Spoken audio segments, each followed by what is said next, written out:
Hello and welcome to They Really Gave This Nigga a Show? Nah, I'm just fucking with you. Hello and welcome back to the Blurs Word. This is your boy Marcus Andre, the Blur Scribe that is out of his mind. Thank you for coming back to my channel. This week, we're reviewing a good one, guys. We're reviewing Three Jokers by legendary comic book writer Geoff and artist Jason Fabok. Okay, guys, there's a lot that led up to the formation of this book. This book has an extensive background. So first we're going to go over the stories that led up to this book, the plot, and then we're going to get into the review. Let's get it. So like I said, several stories have led up to Three Jokers. The first one being A Death in the Family by legendary comic book writer Jim Starlin and artist Jim Aparo. In this story, Jason Todd, the second Robin, dies. In Jason Todd's quest to find his biological mother, he goes to Ethiopia where he finds his real mother, Sheila Haywood, a crooked aid worker who is helping the Joker by giving him medical supplies from her aid agency so he can sell them on the black market. The Joker blackmails her because he finds out that she's also embezzling from the company. So he's blackmailing her and she says, you know what, I'll give you my son so you can stop blackmailing me. And I guess that's an equal exchange. I don't know. But sucks for Sheila because he not only takes Jason Todd as a hostage, he takes Sheila as well.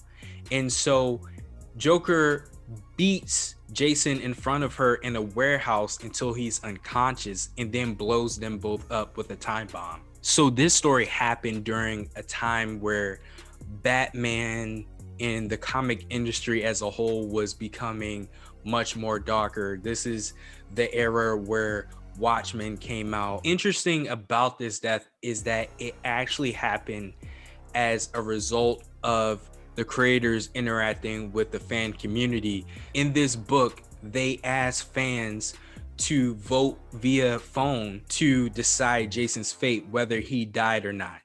And I just can't imagine people would call in to kill off this kid. Like, what sickos would do that? You know, that's crazy. Well, so the next time we see Jason is in one of my top 3 Batman stories. Top three, and I don't know if it's not 3. So this story is called Batman Under the Hood, written by former Real World San Francisco cast member Judd Winnick and illustrated by Doug Mankey. So in this story, Batman discovers that Jason's grave was never occupied. This man never laid to rest at Wayne Manor. In fact, Batman's BM Talia al Ghul took Jason's corpse and resurrected him with a Lazarus pit. So years after Jason's resurrection, he comes back to Gotham as the Red Hood. The Red Hood was an alias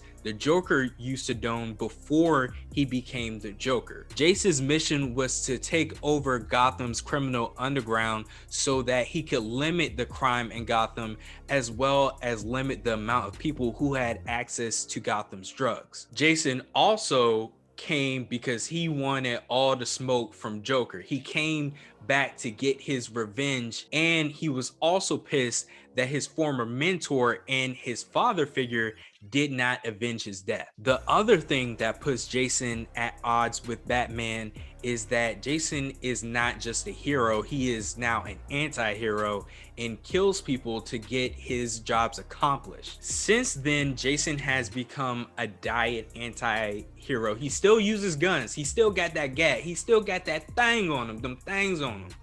But he has promised to Batman in normal DC canon that he wouldn't kill people. So in exchange for Jason having less lethal crime fighting methods, he has been somewhat reintegrated into the Batman family.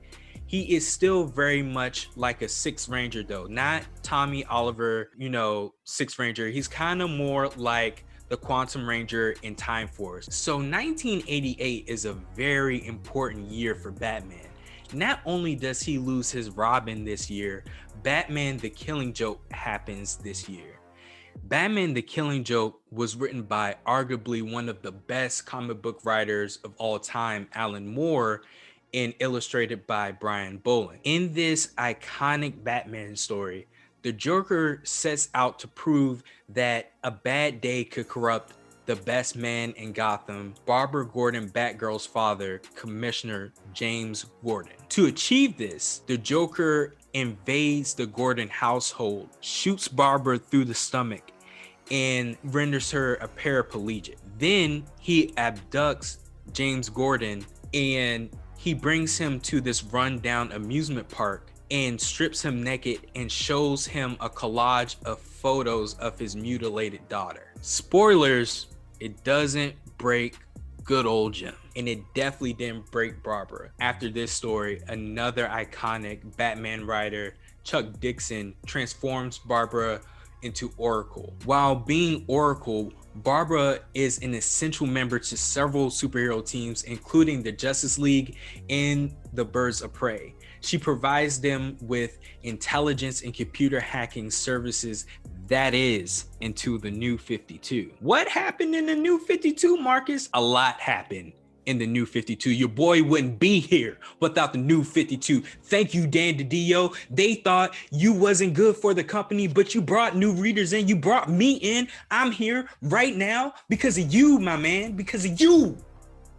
Don't play with my man Dan like that. So what is the New 52? The New 52 was an initiative by DC Comics to reboot and reinvigorate the DC universe. This meant new backstories for all of the classic DC characters.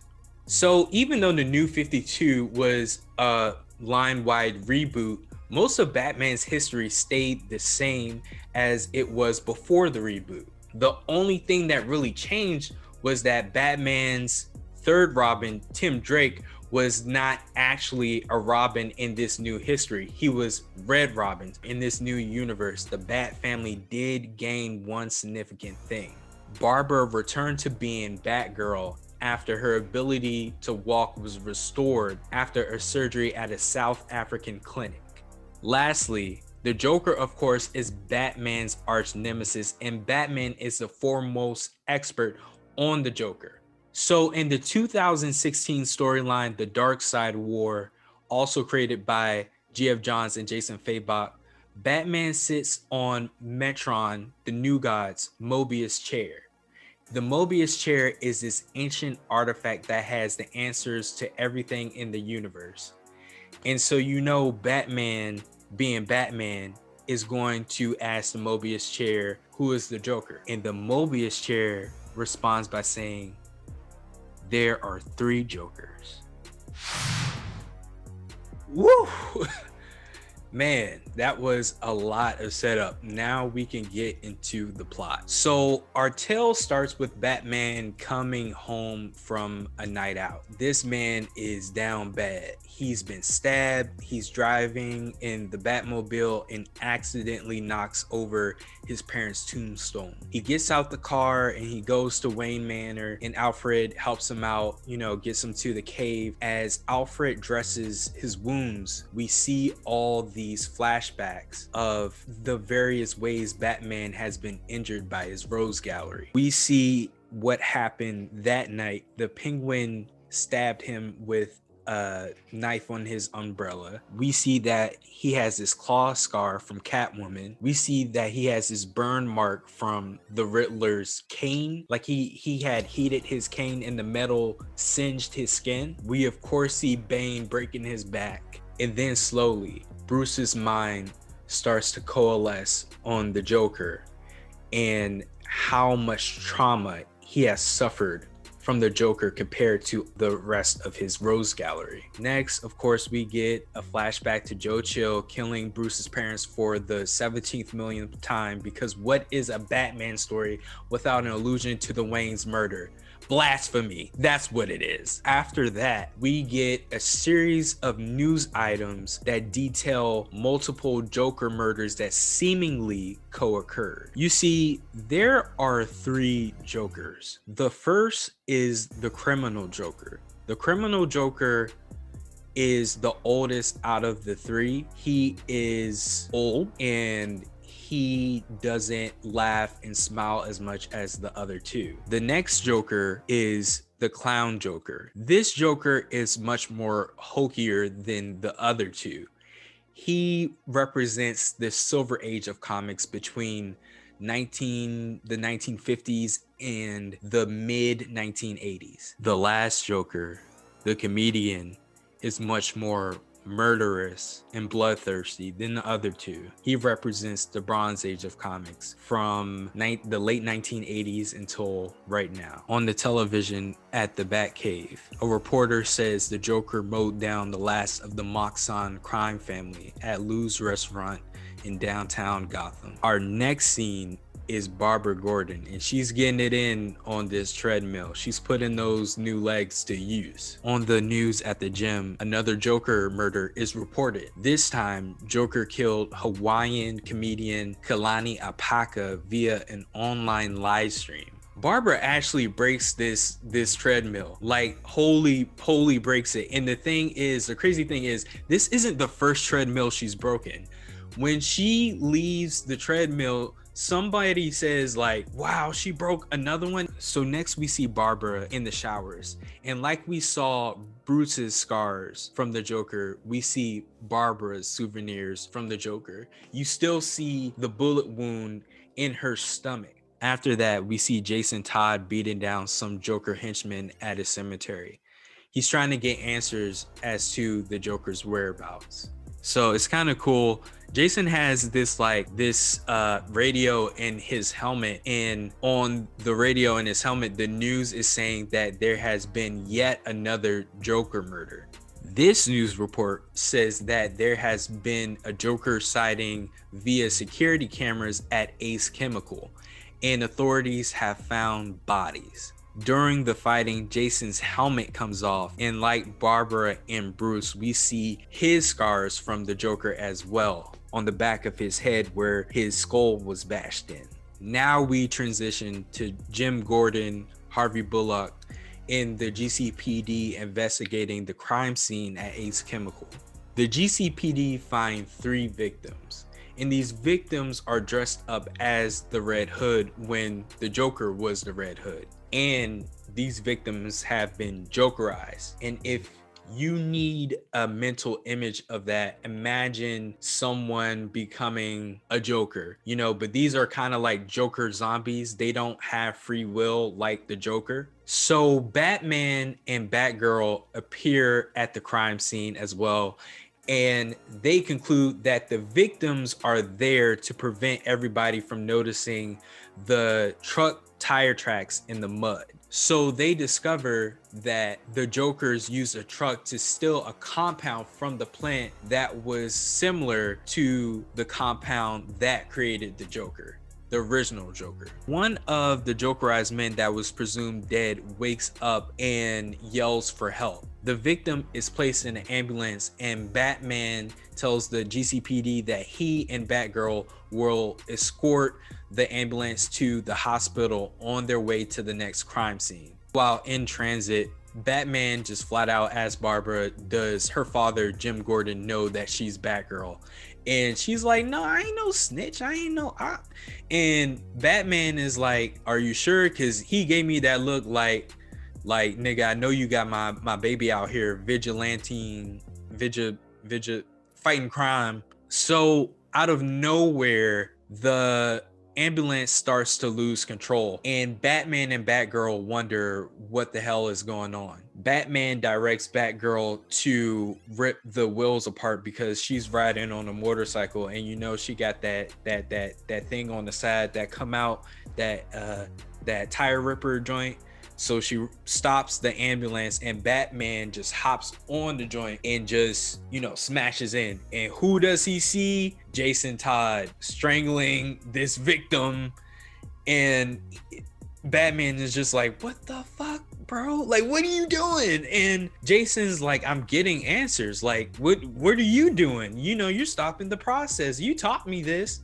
They start to scrapping, and Batman's trying to get through to Jason that this man has Joker toxin in his body. You know, shocking him like this could put him in cardiac arrest and you could kill him. So one of the Jokers, presumably the clown, is driving this truck full of Ace chemicals back to the bando, and he meets up with the criminal and the comedian, and the criminal is seemingly like the leader of the trio, and he's like, yeah, we can finally start our mission to create the next Joker. After that, we come back to Batman, Batgirl, and Jason, and Batman is like, bro, we gotta squash this beef. You know, we got 3 Jokers now. They teaming up. We gotta team up. We gotta put our differences aside. Jason deduces that the next point of interest is the Gotham Aquarium. He figures this out because one of Joker's henchmen had a wrench with seawater on it. I guess he can pick that up with his helmet. And the aquarium 2 days prior had a water main break, so he put 2 and 2 together, and he and Batman go to the aquarium via the Batmobile. Batman says like, oh, that was good work, and you know, shit like that, gassing him up. And Jason's like, yeah, whatever. The passenger seat in the Batmobile is still too small. You know, he's kind of projecting a little. So Bruce, Barbara, and Jason enter the aquarium, and they notice that all the fish have been Jokerized. And they encounter Joker's old sidekick back from the Silver Age named Gaggy. Gaggy is like this little guy that kind of looks like a puppet a little bit. They beat Gaggy, and the Joker pops out, and they beat him to, this is presumably the Clown Joker, of course, because Clown Joker represents the Silver Age. And Jim Gordon tells Batman that there has been another incident on 17th and Broadway. Bruce leaves this Joker with Barbara and Jason while he goes to that crime scene. While Bruce is gone, the Joker is talking reckless about how he murdered Jason and how Jason has never been important to the Joker, has always been the Joker in Batman, how Jason was a means to get to Batman. So Jason brings out the gat, and Barbara's like, whoa, bro, you know we have a code, you know we don't kill, you know, especially since we got this man tied to a chair and is defenseless. And Jason like, nah, fuck all that shit. Nah, we not going like that. I'm not going like that. I don't know about you, but I'm not going like that. Tension reaches a climax when the Joker starts talking about Jason's last moments before he went unconscious from the crowbar beating. And Joker focuses on how Jason pleads for his life and even swears to become the Joker sidekick if he would spare him. Then Joker starts talking about how Jason has in a way become his Robin because he is the Red Hood. He is the thing that the Joker used to be. And so at this point, Jason's like, nah, I can't go like that, bro. And he points the gat at Joker's head. And Barbara's trying to, you know, do these maneuvers, trying to, you know, knock the gun from his hand. And she throws a batarang, and it barely misses, and Jason blows the Joker's brains out. And Barbara's just like, bro, what the fuck? And Jason's like, you know, if you really wanted to stop me, you could have, because you are a sure shot with a batarang. And then she's just like, fuck you, Jason. I'm going full Karen, and I'm going to tell Batman what you did. The next scene we see is the Joker visiting this woman and her son at this house. And he's just like, honey, I'm home. And you can tell both of these people do not fuck with him, but they play along. And the son is asking his mother, why don't we just run away? Like, you know, let's get out of here. But she's just like, little nigga, you can die, but I'm not dying. she doesn't do that. But she's just like, you know, we have to play along, you know, whatever. They're on some room type shit, you know. And they have octopus tentacles for dinner. and you could tell these two people are just, you know, miserable. The next thing we see is the criminal Joker yelling at the comedian Joker, and we learn that this is the comedian Joker daydreaming. None of it's real. And he's just like, the criminal Joker is just like, you know, the ops just kill one of us, and you over here playing, bro. Like, we gotta get shit together. You know, we trying to make this new Joker, and you out here playing. And the next crime scene has these Jokerized dogs in a townhouse window, and Batman quickly takes them out, and then they do some investigating. The victim this time is Judge Walls. He was responsible for the revolving door at Arkham, ensuring that certain criminals were considered insane so they wouldn't have to go to Blackgate prison. You know, his name might be Walls, but he wasn't keeping the walls up at Arkham. You know what I'm saying? So Batgirl in full Karen mode shows up, and she's just like, we have to talk about Red Hood. And Jim is like, oh, so you're trying to take him in as well. And Batman's just like, Red Hood isn't a criminal. And Barbara's like, yes the fuck he is. She tells him what Jason did, and Batman is just like, well, we can't turn him in, because if we turn him in, that means you'd have to unmask, because you were the only witness. And Barbara's just like, but he did the one thing that we do not stand for. What do we do? And Batman's just like, we just gotta roll with the punches on this one, because, you know, if you unmask, then I probably gotta unmask, and I'm not doing that shit. You know, this is my livelihood. So Batgirl's just like, Jason is an extremely troubled individual. Why didn't Batman reach out to help him when he found out he was back in Gotham as the Red Hood? And Batman does the weakest shit I've ever seen Batman do. He says, I thought he would heal like you, or something like that,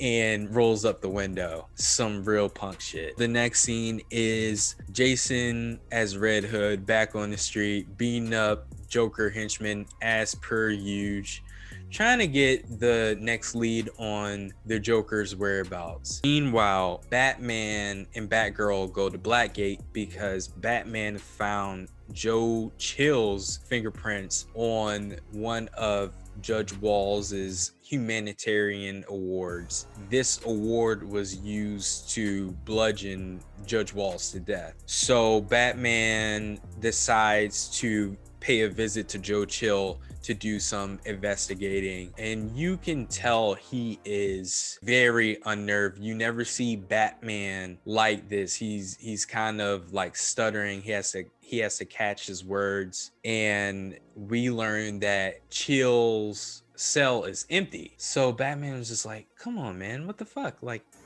where is he? After that, Barbara shows up behind Bruce, and she informs him that Joe Chill is in ICU because he has been diagnosed with terminal cancer. Obviously, this old man with terminal cancer couldn't have slipped into Judge Walls's home and bludgeoned him, especially from a jail cell. So Batman suggests that someone else did this. They visited Chill and put his fingerprints on Judge Wall's humanitarian award. Red Hood's helmet picks up pool cleaner on one of Joker's henchmen, and this leads him to the Gotham Athletic Association building. It's like this decrepit building, and Jason goes inside of there, and he just sees a whole bunch of Jokerized bodies in a pool, and we don't know if they're alive or not at this moment. But suddenly one comes out of the pool and grabs Jason's leg. Jason uncharacteristically, well, he kicks the guy away, the person away, and then he brings out the gat and tries to shoot him, but he has no more bullets. And I thought this was very off-brand for Jason. Red Hood is basically like the Punisher. Well, he should be the Punisher of the DC universe when he's done right. I thought this was a mishandling of him, but we'll get to that when we get to the review. After Jason's altercation with this one Jokerized individual, the actual Jokers grab him up and they bring him to this room, strip him naked, draw a smiley face on his Red Hood helmet, and then, you know, the criminal Joker gives the spiel because he's from the golden age. He's from the 1930s, 1940s. He has to explain their goals, and he tells Jason that they are planning to make the next Joker for Batman. And they say that they considered Jason to be the next Joker, but he was just too stupid. And I never thought of it until now, but this man went to investigate a Joker sighting by himself when it's already tough to go into a Joker fortress when there's only one of them niggas, and now there's two and you went alone. Come on, man. So of course the comedian Joker brings out the crowbar and they start bashing him on the head. And Jason's just like, you better really kill me this time. But that doesn't make sense because they really killed him the last time. And the comedian Joker is just like, what you mean, bruh? I'm still rooting for you to be, you know, our little next Joker or whatever, bruh. You know, I might let you slide, might send you an email if this new candidate don't work out, you know. And can you be put on the wait list to be a villain? Like, they're just like, you know, he's cool or whatever, but you know, maybe he isn't the right one for the job. Can we, you know, just keep the number, you know, just in case we might need you, just in case. So Batman and Batgirl arrive at the scene and Barbara just kicks open the door and Batman's just like, why the fuck would you do that? Like, you're making shit hot. And she's just like, shit is already hot if Jason's here. And Batman's just like, touche. So these Jokerized niggas that are all around the pool area, they become alive and they attack Batman and Barbara. They grab Bruce's, you know, bat belt, and one of them activates the Batmobile and it fucking rolls over some of them, instantly killing them. And it's just like, it's sad, but it's kind of cool. The Batmobile being like, hey, I gotta ride for my shooter. Or is the Batgirl, is the Batmobile the shooter? I don't know. Anyway, they find Jason and Jason is just like, don't touch me. And they bring him back to Barbara's crib and try to let him rest because he's been beat up pretty bad. Batman goes back out to do some more investigating, and Barbara's just like, what the fuck you gonna do with this nigga? And Batman's just like, he's cool here. And she like, damn, I gotta babysit this grown ass nigga. Jason wakes up, he takes a shower, and he notices a bunch of calendars and books that reflect Barbara's journey after she became a paraplegic. And he's just amazed that she has put in so much work to rebuild herself. And he meets with her when coming out the shower, and you would think it was a brazier scene, but nothing happened too explicit. They start comparing each other's stories after their traumatic experiences with the Joker, and Barbara remarks how she had support that she used as strength to become what she is now. How much work she put in with the calendars and the books and all this other stuff. She surrounded herself with materials and people to heal. And Jason didn't have that. Batman's BM just resurrected him and fucked him, I think. I think they fucked. Anyway, he just comes back and sees that Batman hasn't avenged him, and the Joker is still killing niggas like nothing ever happened. His death was meaningless, and he had no one to go to. So Barbara feels some type of way. She wants to comfort Jason, so she kisses him on the lips. You know, when I want to comfort people, I hug them. I don't kiss them on the lips. But you know, let me tell you, this kiss was everything to Jason. Jason is going to go into full simp mode after this. Barbara immediately says that they shouldn't have done that. So after that, we go back to the two Jokers, and this time they haven't just stolen Joe Chill's fingerprints, they've stolen Joe Chill. They abduct him, and you see the comedian asking Joe Chill to explain why he killed the Waynes. Next, Batman, Jason, and Barbara are in the Batcave trying to come up with a plan to stop any more Joker murders that night. They're trying to come up with a strategy. And Jason is, you know, coming out the side of his mouth saying, I'm going to kill these last two Jokers because you're too pussy to do it.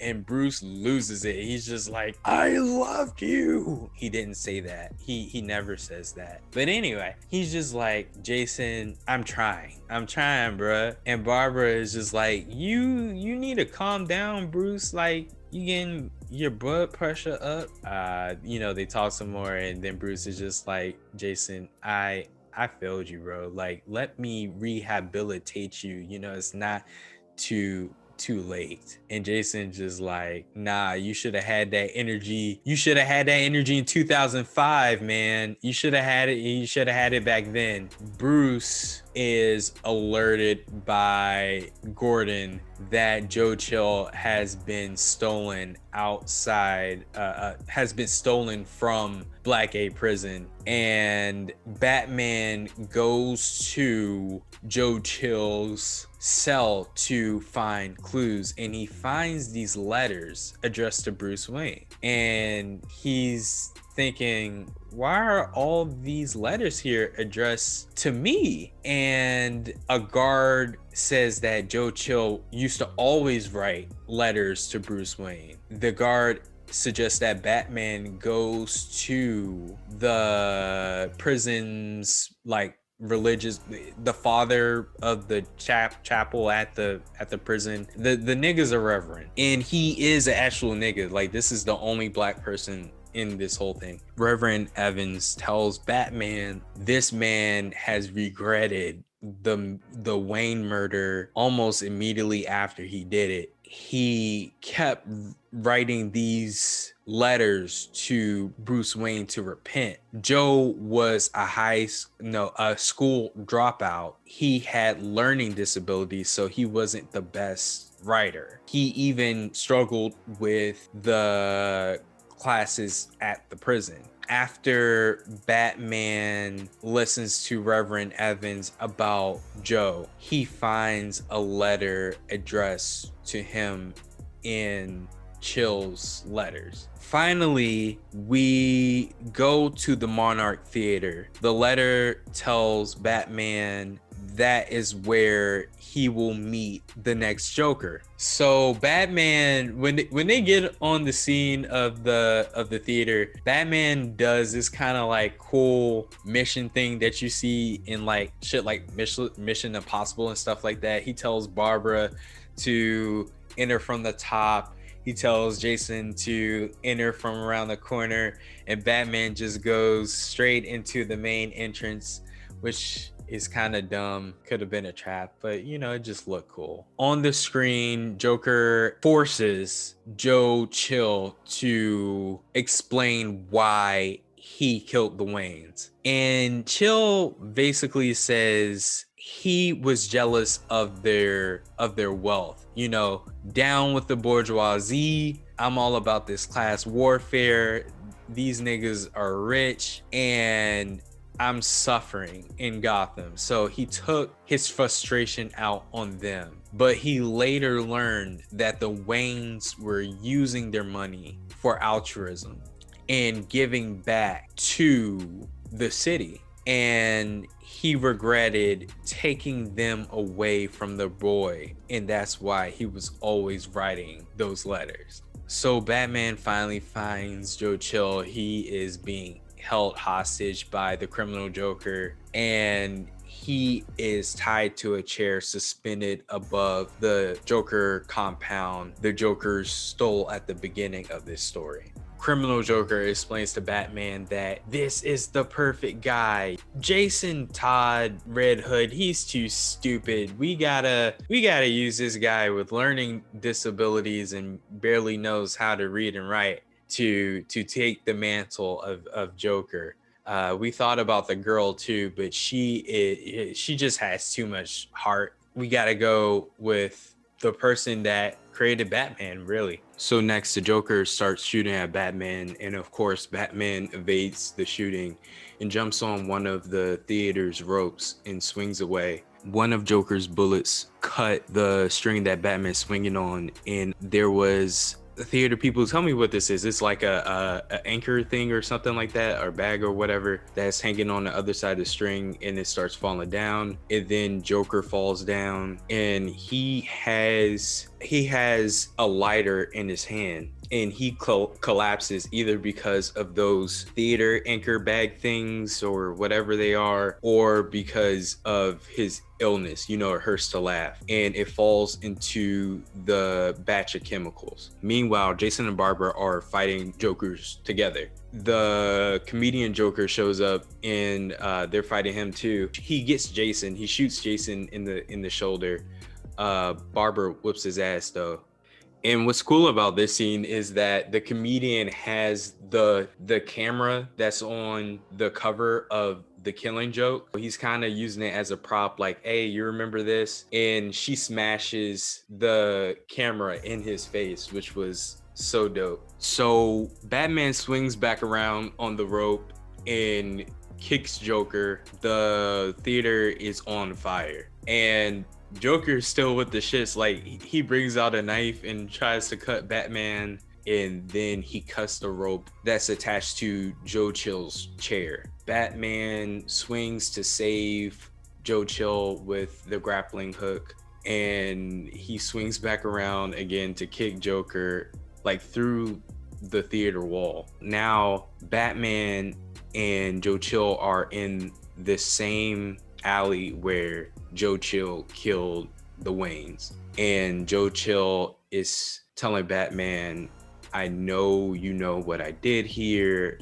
I've heard of you in Blackgate. They talk about you in Blackgate, and are you going to kill me? I deserve it. For him to think that Batman is going to kill him is a logical conclusion, considering this is a large crazy man in a rodent costume. And Batman's just like, bruh, I'm just gonna stab you. I'm not gonna kill you, He don't do that. Then these piles of bricks start falling down on Joe Chill. They're about to hit him, and Batman saves him. And Joe Chill says thank you, and Batman says you're welcome. So this is a powerful moment for Batman and Joe Chill. Joe Chill is a totally turnaround criminal, and Batman has seemingly forgiven Joe Chill. Then the criminal Joker shows up, and he has a bomb attached to his person, and he's like, it was a fun ride, but you couldn't just let me make your life better with this new Joker, so we all have to die. And then out of nowhere, the comedian shoots the criminal Joker through the head and immediately surrenders to Batman. After this, Jason goes out bad once again, super simping. He tells Barbara his feelings for her, and she's just like, I don't think this is going to work out, bro. Like, I already told you, I don't rate you like that, bro. And Jason's just like, okay, I get it. It's totally fine. Jason goes away, and Commissioner Gordon asks Barbara, are you okay? If you ask me, I don't think you should be fucking with that Red Hood guy. And Barbara responds by saying, Dad, I can fuck with whoever I want to fuck with. That's none of your damn business, Dad. So that cements that Commissioner Gordon knows that his daughter is Batgirl. So next, Batman and Joker are in an ambulance, and Joker does the cliche villain thing, explaining his plan, but still maintaining the ambiguity as far as his identity. He tells Batman he knows Batman's identity, Red Hood's identity, Batgirl's identity, that he tricked the other two Jokers into believing that Joe Chill was the ideal next Joker, and he lets us know that he's not going to tell Batman whether he created the comedian or the comedian created him, or if the clown created them both. We don't know who the first Joker is. And Joker says he got Batman in touch with Joe Chill in the first place, got him in these situations where he could communicate and save Joe Chill and understand Joe Chill was a changed man, was that so he could eliminate Batman's biggest trauma and replace that trauma with trauma from him. So finally we see Bruce with Joe Chill on his deathbed, and Bruce isn't in the Batman costume, he's in his civilian clothes, and Joe Chill breathes his last breath as Bruce reads one of the letters he wrote to him. And it's just this powerful moment where Batman has seemingly like entirely forgiven Joe Chill. So we see Jason doing this man becomes creepy simp now. He goes to Barbara's apartment and leaves this letter with some dollar store tape saying that he still thinks they would be a good couple together, a good, support system. He is really behind this idea for them to be together.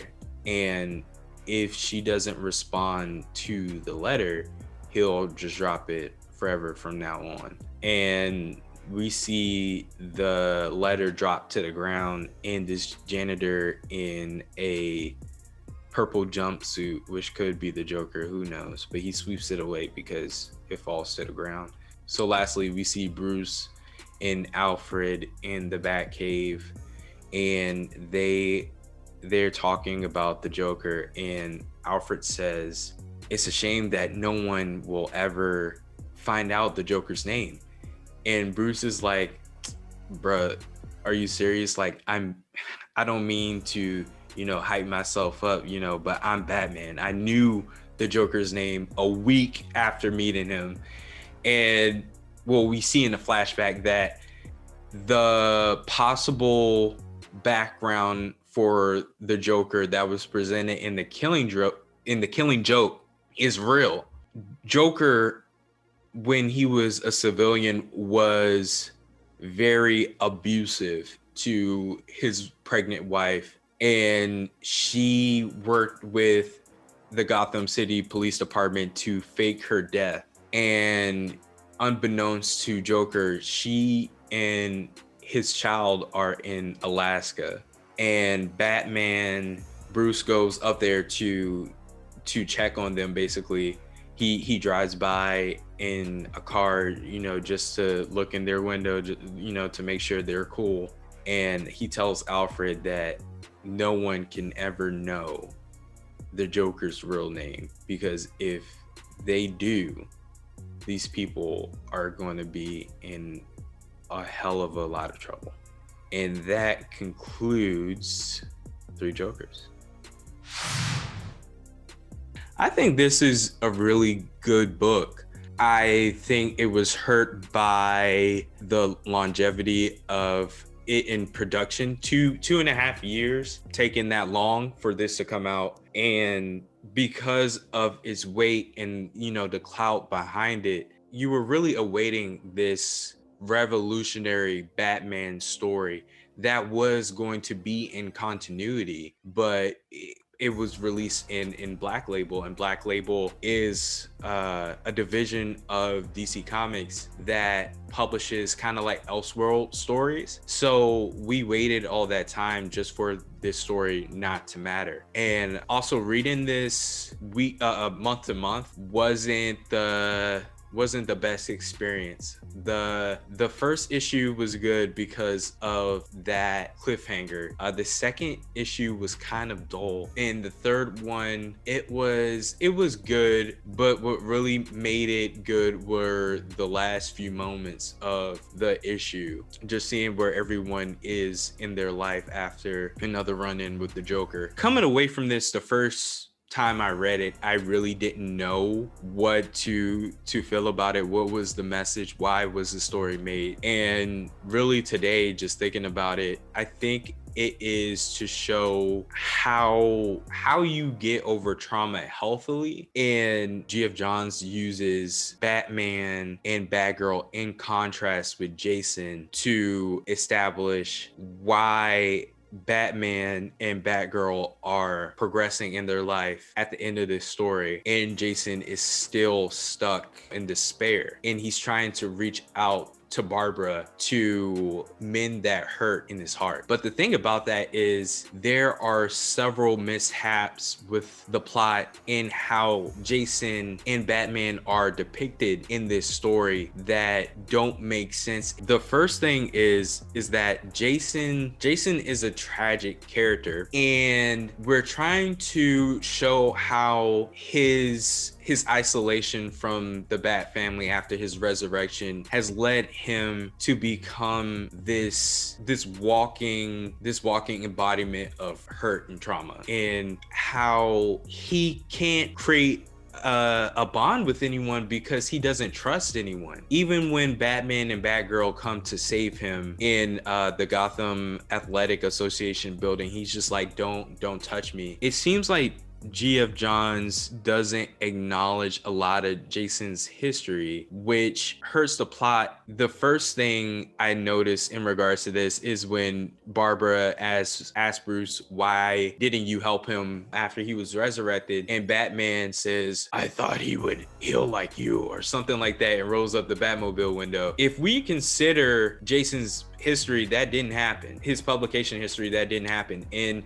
Batman Under the Hood, Batman tried to reach out to Jason to rehabilitate him and help him, and Jason was just like, nah. I think the absence of that occurrence really hurts Batman's character. I don't really think that Batman would leave Jason's rehabilitation up to fate like Barbara's. This was the most problematic, well, until Damian, this was the most problematic and rash Robin, and he had a completely fucked up family life with his mom selling him out. There's no way Batman thought, oh, this boy that died as a teenager and finally found his mom before his death, and she betrayed him, this man is going to be emotionally stable enough to heal himself. Another thing is how Jason is depicted in here just by himself. I'm going to get to his relationship with Barbara in a minute, but in the meantime, Red Hood beating up Joker thugs brutally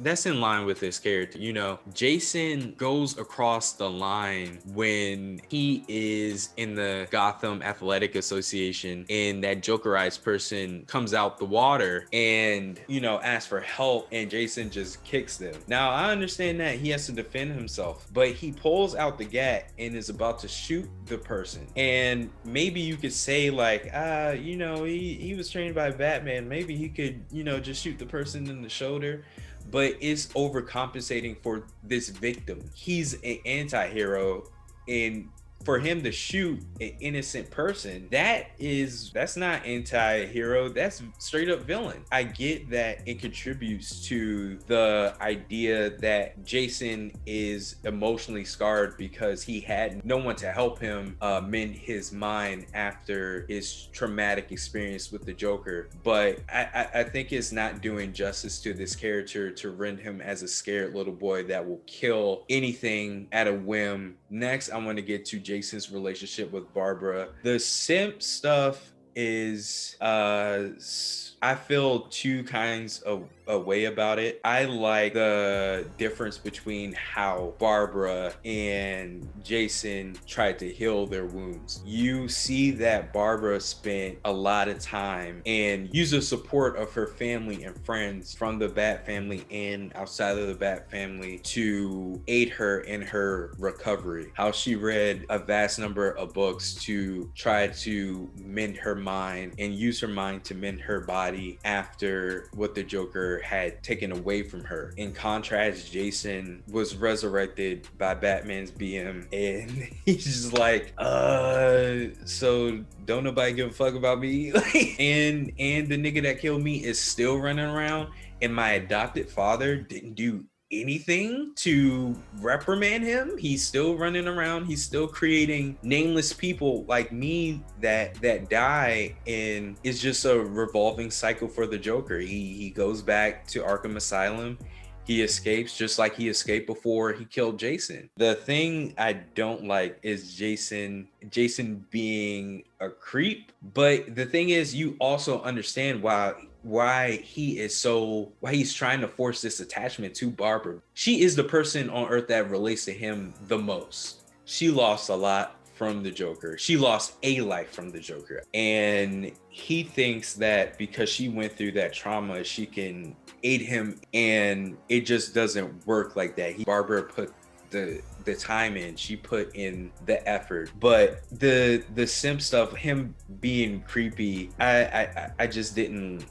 like it for his character. I hold a lot of respect for Jason. The next thing I want to talk about is Batman moving past his trauma with Joe Chill. I think this plot point contributes to the message the story is trying to convey, that you need forgiveness to move past trauma. But the thing is, at the end of the story, has he moved past his trauma? I mean, he's there at Joe Chill's deathbed, but who's to say that he just didn't want to be there to watch this nigga die? But seriously, Bruce is still Batman. If Bruce had really moved past his trauma, he wouldn't be Batman anymore. I think Barbara should have had a more central role because she represents everything that I think this story is trying to convey about healing. Barbara puts in the work. She does not let Joker's trauma corrupt her. So now I want to get into what I do like about this book. I think this book does a lot more for Batman than the actual Batman book was doing when this was coming out. Currently, James Tynion IV is writing Batman, and coincidentally, there was another Joker story running at this time called Joker War, where Joker took over Gotham to spite Batman, and Batman had lost all his money. And at the end of that story, it just moved back to the status quo. It wasn't a revolutionary story. It was the blandest Joker story I'd ever read. And in contrast, this story does a lot to progress Batman. Batman finally moving past his trauma with Joe Chill, that's a huge development. Him knowing the Joker's name, that's a huge development. And the fact that the Joker has a family. So a lot of you may be thinking, why hasn't this man talked about the art yet? And Jason Fabok is in his bag. He's in several bags this whole book. I think it's a shame that this book, to me, won't achieve classic status because he is doing his best work in this book. It is amazing, and it evokes the art in The Killing Joke. And that adds to why this book is the spiritual successor to The Killing Joke. So now let's get into ratings. How many blurred coins is this book going to get? I'm going to give it 4 out of 5. Solid 8. So who would I recommend Three Jokers to? I would recommend this to any Batman fan and any DC fan. I wouldn't recommend this to new readers like I would The Killing Joke. And that is because a lot of this book's plot is based on those books. You need those books to fully understand the trauma, what these people have gone through, the experiences they've had with the Joker. At the end of the day, go ahead and pick this up. It's a good buy. I think it's a great Batman story. I think it is better to be read all in one. I enjoyed it way more reading all the 3 issues together instead of waiting month to month. And I think they should have put it out like that in the first place, because I think it was ready to do that. But I know you make more money with issues, doing monthly issues. So that wraps up this review. Thank you guys for tuning in to another The Blur's Word review. This is your boy Marcus Andre, the Blur Scribe that is out of his mind, and I'll see y'all next time.